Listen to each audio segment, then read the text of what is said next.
Nos últimos 10 anos, relatos de avistamentos de OVNIs com ocupantes gigantes têm aumentado. A ex-diretora da Associação Inglesa de Pesquisa sobre OVNIs, Jane Brandles, está familiarizada com as estatísticas. Da análise de 15 mil relatos de encontros com seres, os encontros com gigantes têm aumentado a cada ano desde 1965. E estamos, portanto, recebendo muito mais relatos de seres gigantes sendo avistados hoje do que há 30 ou 40 anos. Muitos acreditam que os livros apócrifos de Enoque têm mais de 5.000 anos de idade. Neles, Enoque escreveu sobre como foi levado aos céus por 2 homens de grande estatura. Nesta jornada celeste, ele também fala do encontro que teve com aqueles que desceram dos céus para a terra. 2 homens enormes surgiram para mim, com uma aparência que jamais eu vira sobre a terra. Suas faces luziam como o sol, seus olhos também eram como uma luz ardente. E eles me ergueram e me conduziram ao primeiro céu. E voavam com suas asas e deram a volta em todos os planetas. Desfilaram diante de mim os mais velhos, os governantes das ordens celestes. Estes grupos trabalham e estudam cuidadosamente o movimento das estrelas.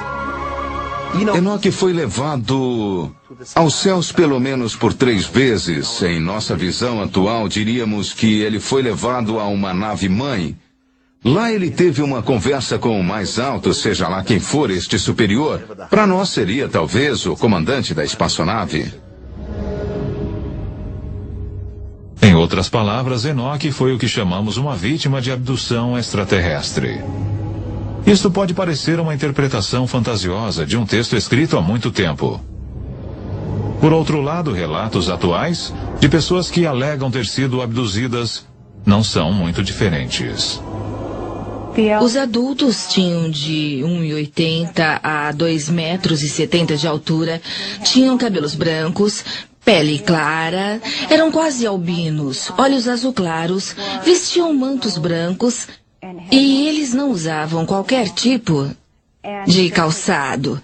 Sua fala podia tanto ser audível como também telepática. Eu consultei o manual do proprietário que veio junto com o meu cérebro e em nenhum lugar, nem em letra miúda, está escrito que sonhos só ocorrerão entre o horário das 11 da noite e 8 da manhã.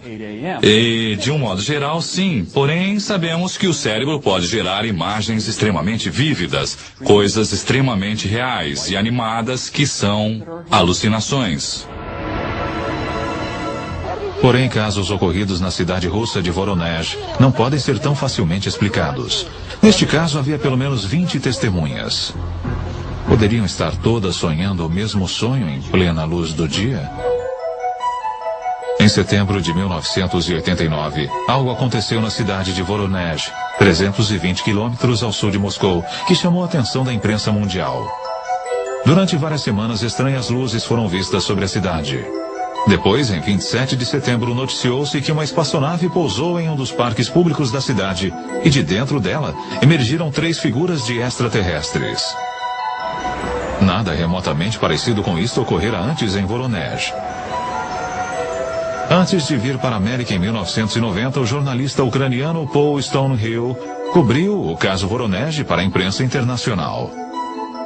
Os melhores pesquisadores de fenômenos anômalos de Voronezh, incluindo cientistas, geólogos e também alguns militares, foram imediatamente ao local. Logo em seguida, estavam lá no dia 3 de outubro estudando e coletando espécimes.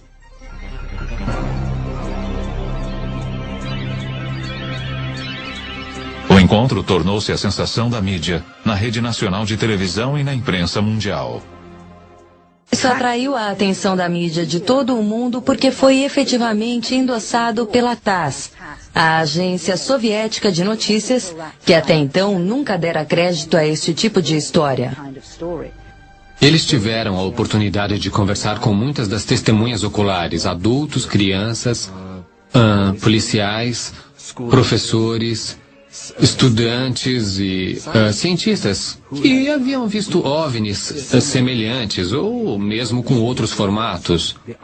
O consenso era de que seres gigantes saíram da estranha nave, fizeram algumas pesquisas por Voronezh, retornaram à nave e partiram.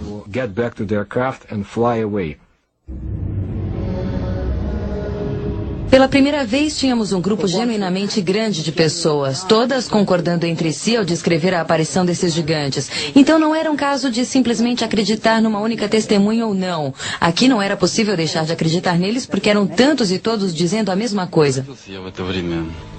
Eu estava de pé, não muito longe da rua principal da parte sul do parque, e vi esse objeto voador a uma altitude aproximada de 200 a 250 metros. Ficou numa mesma altitude e não se moveu horizontalmente. Aquilo me despertou o interesse, porque não podia ser um balão meteorológico. Escutei um ruído agudo, talvez de alguma máquina de perfuração em operação, como se estivesse abrindo um buraco no chão. As criaturas começaram a sair. Não pareciam muito humanos. Eram muito mais altos que humanos. Eles tinham ombros, mas eu não via a cabeça. Ele era enorme, realmente enorme, maior do que nós. Era uma figura imponente. Em 1989, Sergei Makarov era um dos estudantes que estavam no parque de Voronezh. Lembro que uma multidão juntou-se em volta do lugar. Todos ficaram assustados, estavam pálidos. Eu fiquei perplexo. Denis Murzenko também era um dos meninos no parque naquele dia de setembro de 1989. Eu vi alguns vultos lá e também vi um homem estranho. Externamente parecia como qualquer outro homem, só que era enorme. Instantes depois ele subitamente desapareceu. Eu não tive dúvidas de que o OVNI e os gigantes eram de verdade, porque eu os vi. Mas algumas vezes, quando me lembro, me parece uma espécie de conto de fadas. O que estamos vendo hoje é muito parecido com o que vimos ao longo de toda a história. Não é nada novo. Qualquer coisa relacionada com o fenômeno OVNI hoje é algo que sempre aconteceu. Pode ser encontrado na antiga mitologia de todas as partes do mundo. Nós temos as investigações e, naturalmente, em alguns casos, temos pinturas em cavernas de seres com a aparência de gigantes e até pegadas gigantes. Eu diria que existiu algo no passado e que este algo era muito maior do que os nossos terráqueos normais. Teriam eles sido nossos pais? Eles foram os patriarcas que vieram antes de nós e são citados em todas as lendas. Os gigantes, os olímpicos que vieram antes de nós.